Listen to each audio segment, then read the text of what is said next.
They may be a popular comfort food, but your stomach, your heart, and Mother Earth will suffer if you keep eating too many fish sticks. Not convinced? Here's the fishy truth about your fried food addiction.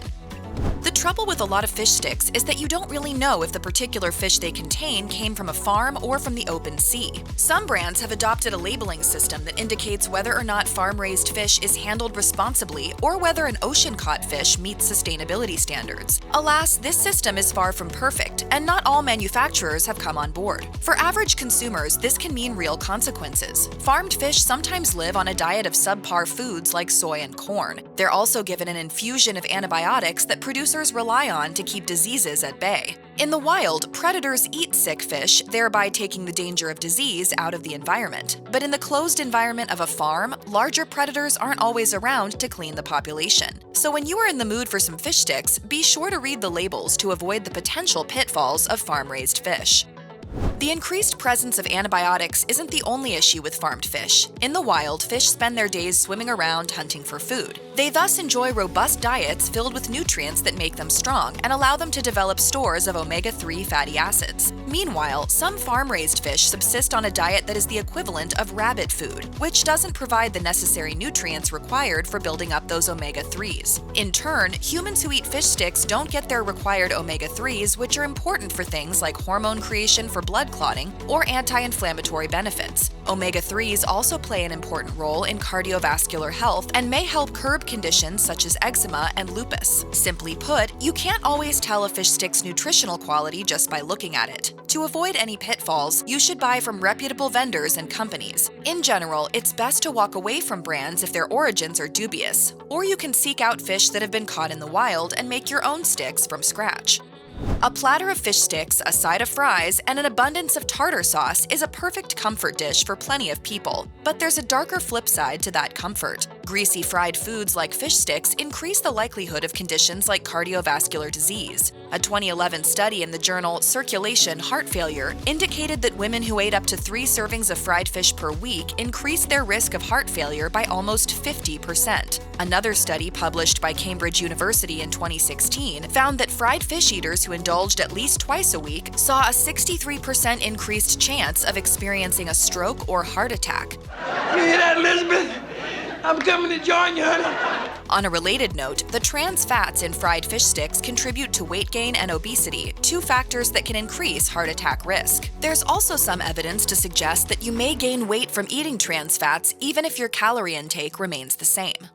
While the total may vary depending on the brand, fish sticks generally have about 9 grams of fat per serving, about 2 of which are saturated fats, with more than half of the calories coming from that fat. It's recommended that a person's daily caloric intake consist of 10% saturated fats or less, a figure based on a 2,000 calorie a day diet. Granted, you don't get as much trans fat from eating fish sticks as you would from opening up a tub of butter and eating it straight out of the carton, but not by much. According to a study by the Harvard T.H. Chan School of Public Health, diets that are high in fat, especially trans and saturated fat, can increase your risk of mortality by 8% for every 5% increase in calories from bad fats in your diet. The same study also suggests that trans fats increase the risk of respiratory or neurodegenerative diseases. Not all fats are bad though, as mono and polyunsaturated fats from the likes of flax seeds, walnuts, and non-fried fish help reverse the risk of certain diseases. So again, the lesson here isn't to avoid fish entirely, just to be aware of all the risks that come with eating fried fish sticks on the regular.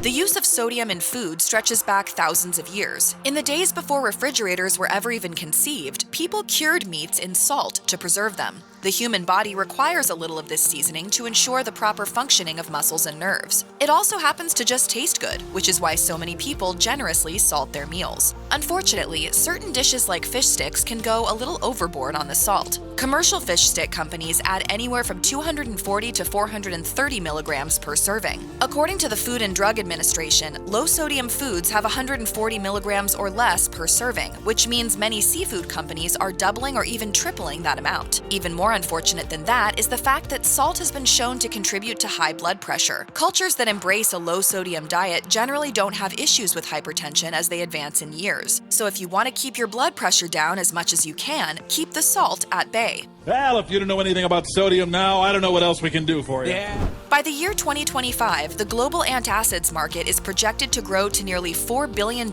and enjoy a compound annual growth rate of 4.5%. That's a lot of Alka-Seltzer. Of course, your diet contributes greatly to whether or not you need a little plop plop fizz fizz at the end of each day. And you can probably already see where we're going with this. Fish sticks count among those foods that cause digestive distress. Greasy fried foods squash out the good bacteria in your stomach, thereby making digestion more difficult. Fish sticks also don't have a ton of fiber, which causes your digestive tract to have to work overtime. Fatty molecules run large on the chemical level, which means that your system needs more time to complete digestion. And in a bitter twist of irony, fried foods can even contribute to overeating. That's because despite staying in the digestive system longer than low-fat foods, you don't feel as satisfied as quickly as you would with low-fat, high-fiber foods. It's safe to say that fish sticks equal an uncomfortable clog in the system and a great deal of stomach pain after dinner.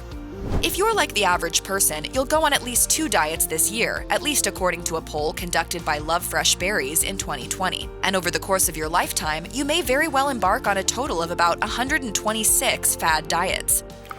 I really want to lose 3 pounds. It's also likely that the temptation from comfort food favorites like fish sticks will lead you to abandon your diet after a mere 6 days. That's because ingredients like salt, fat, and sugar, which fish sticks have in abundance, lead to plenty of diet-breaking cravings. Furthermore, fish sticks come loaded with calories, with some brands having 260 or more per serving. Compare that to a baked potato, which has about 100 calories and about 16% of your daily fiber requirements, and it's clear why something as small as a fish stick can ruin an entire weight loss plan.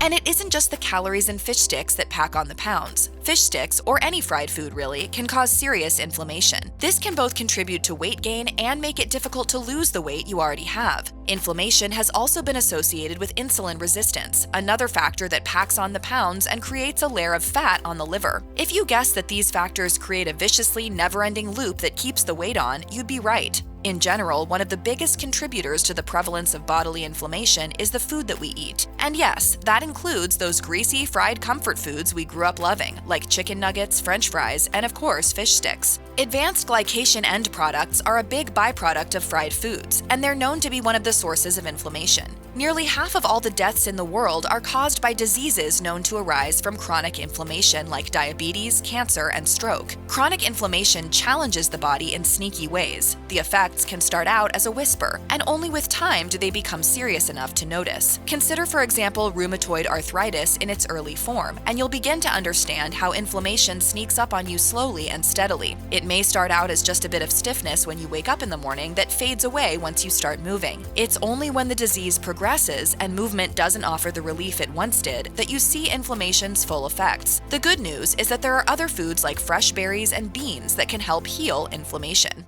Cool beans.